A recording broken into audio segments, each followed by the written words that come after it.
Breaking: Florida Muslims revolt with bloody plans. Moments after Trump's travel ban goes into effect, it's time to send them all back, by Cat Stevens for freedomdaily.com. The war on terror has been raging for years, at some point took an unexpected twist. In addition to having to fight the terrorists, both overseas and here at home, we're also fighting a war of well-placed propaganda, and sadly it's being fought by the very people who will be killed if it is won. The toxic cloud of political correctness that hangs over this country has rained down inclusivity that we are required to honor above our own good judgment. That inclusivity means that even if someone is commissioned to kill you, you still have to bring them a pie when they move in next door. It says that even if an ideology turned a group's home into a wasteland of hatred, war, and death, if they want to come here and start over using the same tactics, we have to let them. I'm talking, of course, about the destructive teachings of Islam and everything that comes with it. Thankfully for the future of this nation, President Trump doesn't require the politically correct police to sign off on his orders, and one of his very first moves once he got into office was put a travel ban from the nations from which most terrorists originate.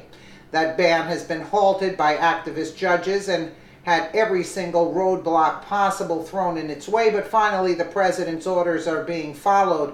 Fox News reports that the Supreme Court upheld a ban, and at least for now, travel to and from 6 Muslim-majority nations is halted, handing the White House a huge judicial victory. The U.S. Supreme Court on Monday ruled in favor of President Trump's travel ban affecting residents of 6 majority Muslim countries.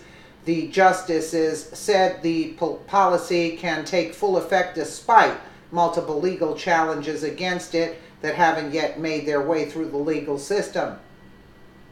The ban applies to people from Syria, Chad, Iran, Libya, Somalia, and Yemen. Lower courts had said people from those countries with a bona fide relationship with someone in the United States could not be prevented from entry. Grandparents and cousins were among the relatives courts said could not be excluded. Obviously, many liberals are furious about this because how dare a white man tell brown men and women that they can and what they can and cannot do.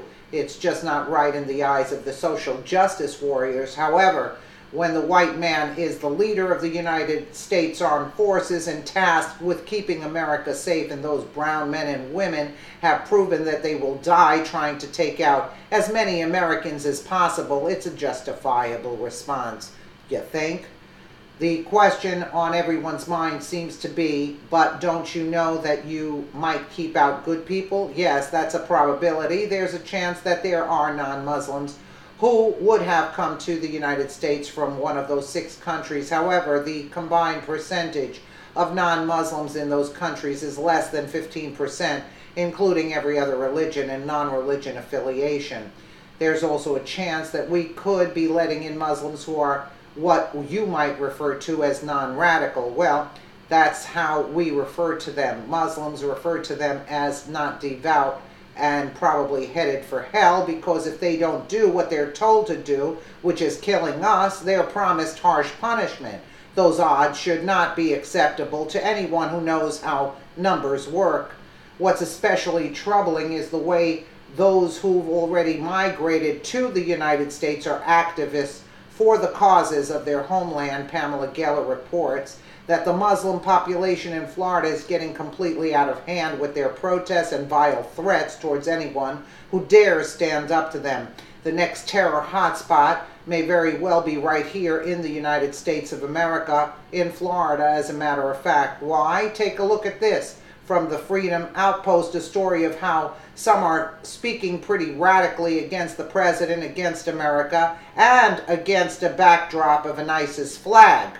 This is a video filmed a couple of years ago, but the issues are still ones that the Muslims are fighting for today. This is happening on American soil, where they're promising to go to war with anyone who stands in their way.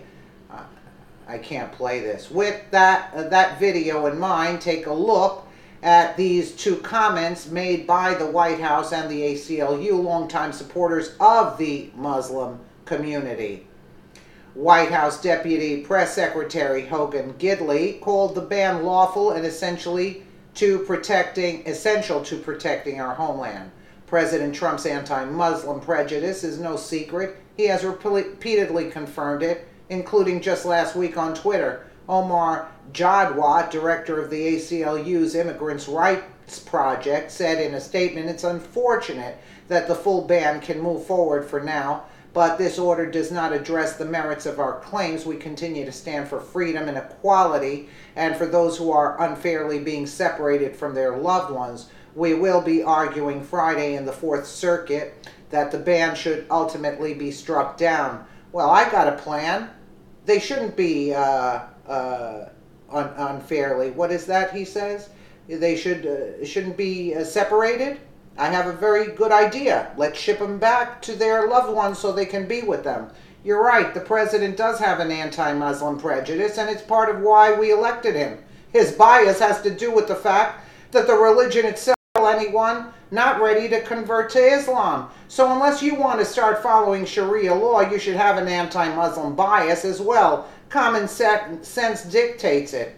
Ship them back. You don't want them to be separated? I'm all for shipping everybody back. Let me know what you guys think. Look what you care. You see? CARE. Where's the Muslim Brotherhood? CARE. All these organizations. They're not here for the good of this country. They're here to take, and Obama was giving them $4,000 a month and paying their kids in the other country that they had like about 5-10 kids over there. So we were footing the bill for this. Well, this is all going to stop now, that's for sure. Let me know what you guys think in the comments below. And again, thank you so much for watching.